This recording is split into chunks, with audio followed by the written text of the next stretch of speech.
I never thought a birthday candle could flicker the same way a memory does, soft, trembling, and somehow still sharp enough to sting. This morning, as sunlight poured across the hardwood floors of my apartment in Seattle, I stood by the window, smoothing the sleeve of my silk blouse, telling myself I was finally past it. Past that day. Past her. But healing has a strange way of circling back. My phone buzzed on the marble counter. One of those short, sharp vibrations that instantly unsettles your stomach. I glanced at the caller ID. Lily. My cousin. The same cousin who stood in the middle of a crowded backyard full of guests on my 23rd birthday and screamed, "She stole." The same cousin who watched everyone's eyes spin toward me, as if I were a criminal unwrapped like a party favor. I inhaled slowly, the faint scent of vanilla from my morning coffee curling into the air. My fingers hovered over the phone. Funny how a single name can still tighten your chest, even years later, even after everything I've built. I let it ring out. I wasn't ready, not yet. But then a message popped up. "I need to see you. It's important." A part of me wanted to delete it and go on with my day. Another part, the bruised girl I used to be, whispered that maybe the universe wasn't done with this story. And neither was I. I was 23 when everything split open. Back then, I was still living with my parents in a small suburb outside Portland, juggling a part-time retail job and community college classes. Life felt like a hallway with too many locked doors, narrow, uncertain, and dimly lit. But I tried. God, I tried to keep my head up, even when money was tight and confidence was tighter. My family decided to throw me a birthday party in our backyard. The kind with string lights, plastic tablecloths, and a cake from the grocery store bakery with imperfect pink roses. I remember wearing a simple white dress I bought on clearance, thin straps, a loose fit, something that made me feel soft and feminine. I wanted the night to feel special. I wanted to feel seen for once. Then Lily arrived. She swept in like she always did. Loud, confident, hair perfectly curled, perfume expensive enough to announce her before she spoke. She hugged everyone except me. I tried not to care. I really did. The moment came after I opened gifts. People were laughing, music was playing, and for a rare second, I felt included. Then Lily's voice sliced through the air. "She stole." Everything stopped. Her words dropped like a stone in a still lake. Conversations died mid-sentence. Someone gasped. I felt my smile fall before I even understood what she meant. "She stole my bracelet," she said, pointing at me with a trembling finger, her face twisted in a theatrical mix of outrage and disgust. "The silver one Grandma gave me. I saw her with it last week." My stomach plummeted. My hands shook so hard I had to grip the edge of the table. "That's not true," I whispered, but my voice felt small, so small, like it belonged to a different person. People stared, some with confusion, some with suspicion, and some, people I had known my whole life, with disappointment. My mother's face flushed with embarrassment. My father looked away. No one came to my defense. Not one. The truth? I had borrowed Grandma's bracelet months earlier, with Lily's permission, to wear to a school event. I returned it the next day. I knew I did. But Lily saw something she could twist, and she twisted it deep. The sting wasn't just the accusation. It was the silence. The way everyone believed her so easily. Later that night, after the guests left, I sat on my bed gripping the only comfort I had, Grandma June's small handwritten note, pressed flat in my palm. She'd given it to me 2 years earlier. For simple words. "Build a life, Emma." That was the moment I decided I would. Even if I had to do it alone. Leaving home wasn't dramatic. No slammed doors, no shouting, no cinematic storm. Just me, a small suitcase, and a rideshare car pulling away from the curb at dawn while the neighborhood still slept. My parents didn't try to stop me. They just watched from the doorway, conflicted, uncertain, maybe even relieved. The accusation had wedged itself between us, silent but sharp. I moved to Seattle with $412 in my checking account, 3 outfits that could pass as professional, and Grandma June's note tucked inside my wallet like a tiny flame pushing me forward. "Build a life, Emma." My first 6 months were a blur of exhaustion. I worked at a cafe during the day and took online design courses at night: graphic design, branding, digital illustration. Things I'd always been curious about but never brave enough to pursue. My apartment was barely more than a room with a mattress on the floor and a desk from a thrift store. But it was mine. My space. My beginning.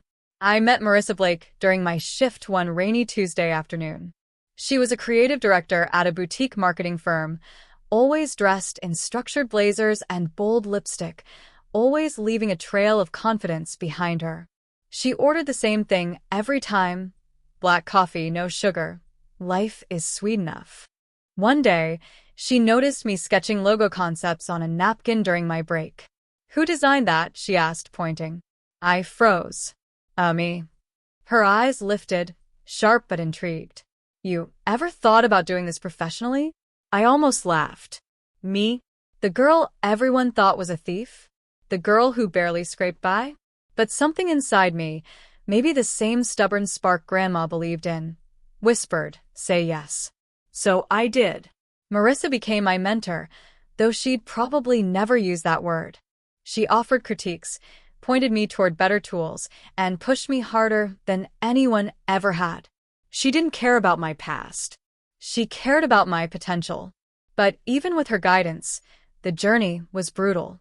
There were nights I cried quietly at my desk, overwhelmed by bills and client rejections. Days when I questioned every choice I'd made. Moments when self-doubt was so loud it felt like someone screaming in my ear. Some mornings I'd rush to work noticing chipped nail polish, frizzy hair, or the dark circles under my eyes, but pushing forward anyway. And still, piece by piece, win by win, it started happening. My first paid client was a tiny online bakery needing a logo. They paid me $150.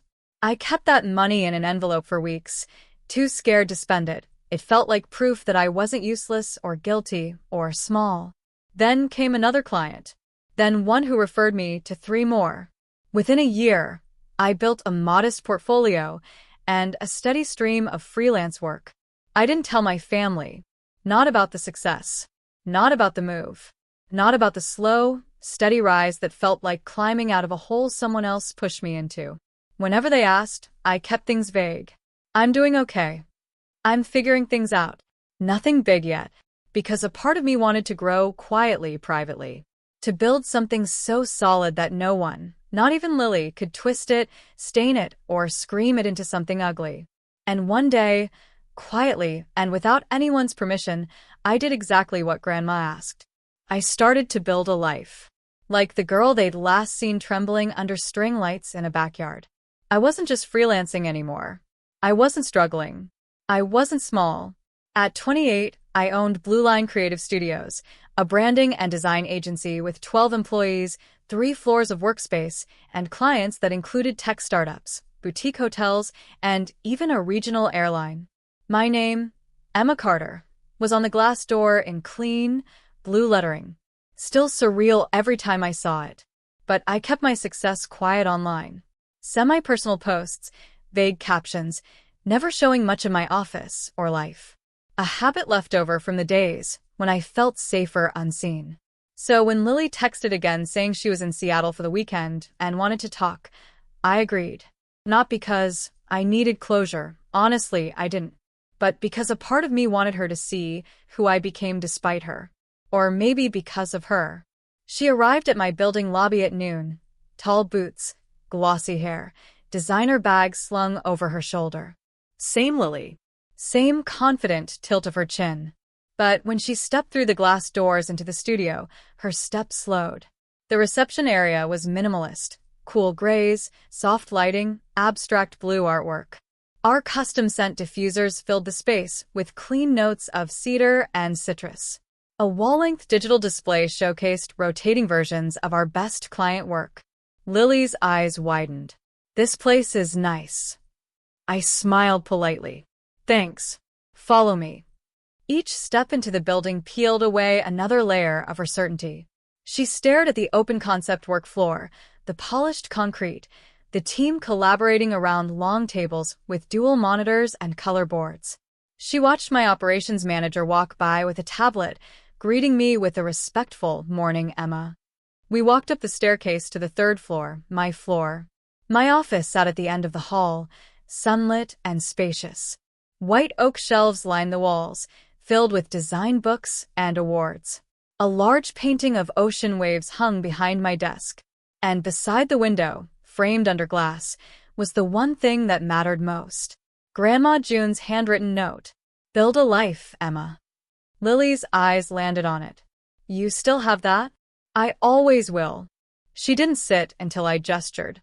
She perched on the edge of the chair, her fingers nervously twisting a ring.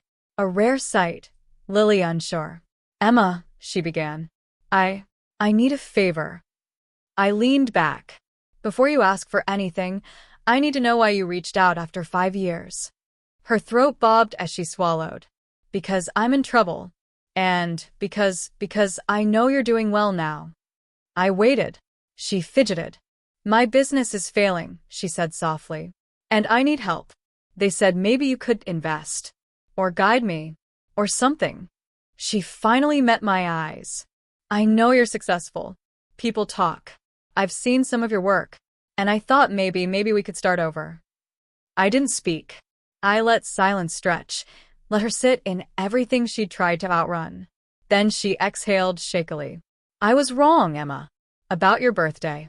About the bracelet. I lied. I knew you didn't steal anything. She choked. "I just hated how everyone loved you that night. I wanted attention. I wanted to look like the victim so people would feel sorry for me. I'm not proud of it." Her voice trembled for the first time in her life. Hearing the confession should have burned. But it didn't. It landed softly, like something I'd already healed from. I nodded slowly. "Thank you for saying that." She looked relieved. Too relieved, like she thought that was enough. It wasn't. "You hurt me, Lily," I said quietly. "And you never looked back. Not once. But while you were telling people I stole, I was working, building, growing, alone." Her gaze darted around my office again, as if seeing it for the first time. "So, what exactly do you do here?" she asked. I smiled, not unkindly, just truthfully. "I own it." She blinked. "You own the company?" Yes. "And everything you've seen so far? Every floor? Every team?" I gestured around us. "I built it." The color drained from her face. Shame. Shock. A quiet collapse of ego. For the first time, she couldn't speak. And for the first time, I didn't rush to fill the silence. For a long moment, Lily remained still, hands folded tightly, eyes flicking between the awards on my wall and the framed note beside the window. The realization of who I'd become settled over her like a slow, heavy snowfall. "So, will you help me?" she asked finally, her voice small, almost childlike. A tone I'd never heard from her. I didn't answer immediately. Instead, I walked to the window, overlooking the city. Seattle stretched beneath us, towering glass buildings, distant ferries gliding across the water, December clouds moving in slow waves. This view used to intimidate me. Now it grounded me. "Help looks different to me now," I said, still facing the glass. "It's not about money or saving people from consequences. It's about growth. Real growth." She shifted in her chair. "I can grow. I am growing. I need a little push." I turned back to her. "Then let's talk about conditions." Her eyes widened, but she nodded. "First," I said, sitting across from her, "I need an apology. A real one. Not just regret because life got hard, but regret for what you did to me." She hesitated. Then, quietly, "I'm sorry, Emma. I'm sorry I humiliated you. I'm sorry I lied. I'm sorry I made your whole family doubt you. You didn't deserve that." And I knew it even then. Emotion flickered in her voice, raw, unpolished. The first honest thing I'd heard from her in years. "Second," I continued, "I won't help unless you take full responsibility for your actions. Not just with me, but with yourself. No more blaming circumstances, jealousy, or what others have." She swallowed. "Okay." "And third," I said softly, "you need to change how you treat people. You've spent your whole life trying to stay on top by stepping on others. That ends now. If you want my guidance, there must be honesty, humility, and actual work. Lily's shoulders dropped. That's fair. But I wasn't finished. And finally, I added, leaning forward, you need to build something because you believe in it, not because you want attention or validation. If you're expecting me to fund you or hand over my team or fix your business for you, that won't happen. I'll mentor you, guide you, show you how to rebuild from the foundation up, but only if you're willing to put in the effort yourself. Her eyes filled, not quite tears, but something close. I'll do it, she whispered. All of it. I just don't want to keep being the person I've been. For a moment, I saw her differently.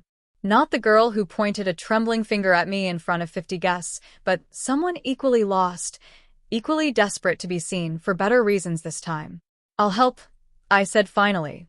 But not because I owe you, and not because you asked. I let my voice settle, firm but warm.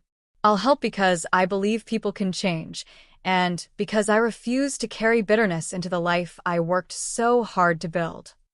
She nodded slowly, breathing out like she'd been holding that air for years. The power between us was different now, balanced in a way it had never been. Not revenge, not domination, just boundaries, Clarity. and a chance for both of us to grow beyond the day she screamed, she stole. The days that followed weren't magical or dramatic. Change rarely is. It's quiet, almost unnoticeable, like the moment winter shifts to spring and you don't realize it until you step outside and the air feels softer. Lily came back to the studio twice a week. Not for handouts, not for shortcuts, but to learn. Really learn. She sat in on branding meetings, took notes during design reviews, asked questions she once would have considered beneath her. And every time she got something wrong, and she did, often, she didn't deflect or roll her eyes or blame anyone else. She tried. For the first time in her life, she truly tried. My team, skeptical at first, slowly warmed to her. They saw what I saw, someone stripped of ego, facing her own reflection for the first time. One afternoon, while reviewing her first attempt at a simple brand concept, I caught her staring at the framed note on my wall again. The sunlight hit the glass in a soft, glowing shimmer. Your grandmother must have been special, she said. She was, I replied with a small smile. She saw who I could be before I did. Lily looked down at her sketchbook. I want someone to feel that way about me someday. That starts with becoming someone worth believing in, I said gently. And you're getting there. Slowly, hesitantly, she smiled. And in that small, fragile moment, I realized the truth. I wasn't helping her because I wanted payback or validation. I was helping her because I had already healed. The wound she gave me closed long before she walked back into my life. The final piece of closure wasn't an apology. It wasn't her change. It wasn't even my success. It was the understanding that I didn't need her approval anymore. Or anyone's. A week later, as I locked up my office for the night, I paused in front of Grandma June's note. The paper had aged a little, edges soft, ink faded, but the message burned brighter than ever. Build a life, Emma. I had. Piece by piece. Quietly, patiently, powerfully. Now, as the city lights shimmered against the windows and the hum of traffic drifted upward from the street below, I whispered a soft, grateful promise into the empty room. I'll keep building. Not because of the pain. Not because of the past. But because I finally know who I am. A woman who rose. A woman who healed. A woman who chooses her own story now. Bottom of form.